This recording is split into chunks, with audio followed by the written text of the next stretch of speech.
हेमंत दास फिर से एक और नया वीडियो के साथ मेरा चैनल लैब ज्ञान में। तो आज का जो हम लोग का टॉपिक है लैब रिलेटेड या हॉस्पिटल रिलेटेड है। हम लोग का आज का टॉपिक है एनएसआई। एनएसआई मतलब नीडल स्टिक इंजरी। हम लोग बात करेंगे आज जो नीडल स्टिक इंजरी के बारे में, जो हॉस्पिटल में या लैब में हम लोग का नीडल स्टिक इंजरी का खतरा रहता है। तो नीडल स्टिक इंजरी क्या है? जो आपका प्रीकोटेनियस पायरेसिंग ऑफ ओन, मतलब जब आप कोई नीडल या सीरिंज का नीडल या आपका कोई शार्प इंस्ट्रूमेंट से आपका हाथ में या कहीं में आपको कुछ प्रिक हो जाए या कट जाए, उसको नीडल स्टिक इंजरी बोला जाता है। तो आपका वो नीडल भी हो सकता है, कोई भी शार्प सब्जेक्ट होता है जो लैब में या हॉस्पिटल में यूज होता है। तो needle stick injury serious concerns तो risk to transmit blood borne disease.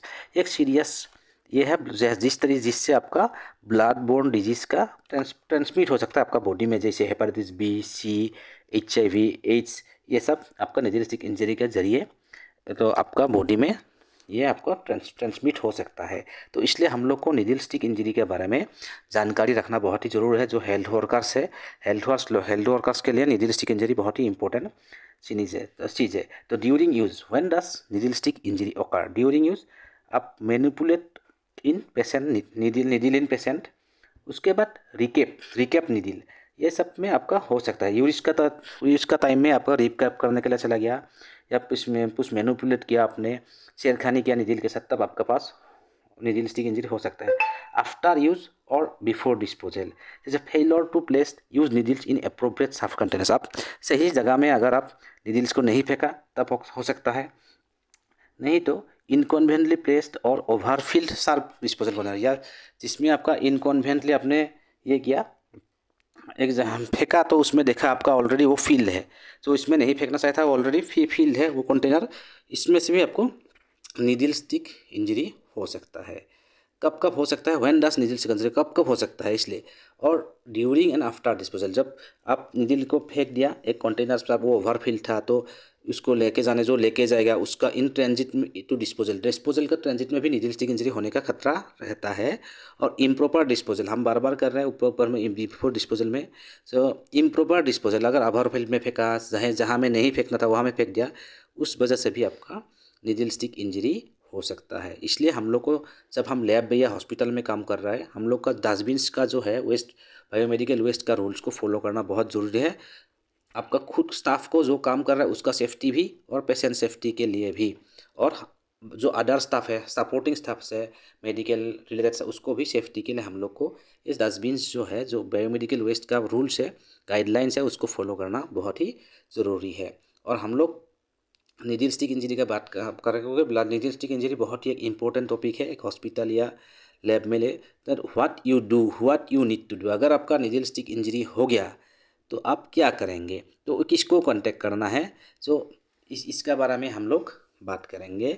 इसमें हम लोग लिखा है, if you do a sustain needle stick injury, immediate action will limit your risk of serious infection. मतलब आप अगर इमीडिएट एक्शन लेंगे तो आपका सीरियस इन्फेक्शन होने का उसको इमीडिएट एक्शन लेने से आपको चांस कम रहेगा। तो और किसको कांटेक्ट करना है, कहाँ जाना है, एज पर हॉस्पिटल या लैब का प्लान का हिसाब से वो आपको जानकारी रखना पड़ेगा। तो अगर किसी को नीडल स्टिक इंजरी हो गया तो हमको क्या करना है, पहले क्या करना है, do not apply pressure to the wound. जहाँ में आपको नीडल स्टिक इंजरी हुआ है उसमें आपको प्रेशर नहीं करना है, और उसको आसानी से ब्लड को फ्रीली ब्लीड होने देना है, ऐसा निकालने के लिए देना है। मुंह में भी नहीं डालना है। कोई लोग करता है जब नीडल स्टिक इंजरी होता है, कट लग जाता है, मुंह में डाल देता है, ये सब नहीं करना है आपको। आसानी से उसको ब्लड को ब्लीड होने दीजिए और निकालने दीजिए जितना निकलता है। Wash the wound with soap and water immediately, और आपका जहाँ में कट हुआ है या नीडल लग गया है उसको आपको अच्छा से सोप एंड वाटर से धो डालिए। Identify the patient if involve so that can be evaluated for an infection. जो आपको जिस पेशेंट का नीडल से या जिस लाइट से आपको कट लगा है उसको आइडेंटिफाई करने से आपको आसानी रहेगा। और आप इमीडिएटली आपका कॉन्सर्न पर्सन, जो इमीडिएट आप कॉन्सर्न बता सकते हो, HOD हो या डॉक्टर हो, MO हो, आप इमीडिएटली उसको इन्फॉर्म करना है। और needle stick dos and don'ts का बारे में बात करने के, हम लोग का प्रिवेंटिव स्टेप से हम लोग ये सब रिडक्शन कर सकता है और एलिमिनेशन कर सकता है। मतलब नहीं, हम लोग अगर प्रिवेंटिव मेजर लेते हैं तो ये सब हम लोग ये नहीं होने से भी रोक सकता है। Preventive steps can be taken at several levels and include reduction और elimination of use of sharps as much as possible. हम लोग ये अगर प्रिवेंटिव एक्शन लेंगे तो ज़्यादा से ज़्यादा हम लोग ये सब नीडल स्टिक इंजरी नहीं होने या इस तरह से कोई घटना नहीं होने के लिए हम लोग काम कर सकते हैं। डूज में क्या है, dispose use needles in sharps and puncture proof containers, disposal puncture proof container, disposal containers जो हमको सही जगह में शार्प्स में ही फैलना है। Keep the puncture proof container as near as possible to the area of use. आपका जो पांचर प्रूफ कंटेनर है जहाँ में यूज़ करें उसका नज़दीक ही रखना बहुत अच्छा है। Report all needle stick and sharp related injuries promptly to ensure that you receive appropriate follow-up care. Tell your employer about any sharp hazards you observed. Participate in training related to infection prevention. जब participate में training में भी participation लेना बहुत important है, क्योंकि जानकारी रखने से आपको ये सब इंसिडेंट से आप बच सकते हैं। गेट हेपेटाइटिस बी वैक्सीनेशंस, और आपका जो डॉक्यूमेंटेशन है इंजरी का वो आप फिलअप कर सकते हो। डूज में इतना ही है। उसके बाद हम लोग क्या करना है इससे बचने के लिए, अगर हम नीडल या सिरिंज यूज़ करते हैं तो one hand scoop technique use करना है। जो 4 स्टेप्स में आपको दिखाया गया है, इसमें 2 हाथ हम लोग नहीं किया। 2 हाथ करने से हम लोग कभी कभी प्रिक हो सकता है दूसरा हाथ में, तो one hand scoop technique use करना है। आसानी से आप one hand scoop technique use कर उसका नीडल को बंद कर सकता है। ये एक सही तरीका है नीडल को। और डॉन्स में हम लोग क्या करते हैं, do not work without wearing appropriate PPEs. आपका विदाउट पीपीई आप मत काम कीजिए, कोई भी शार्प्स को मत लीजिए हाथ में। In case is there any काट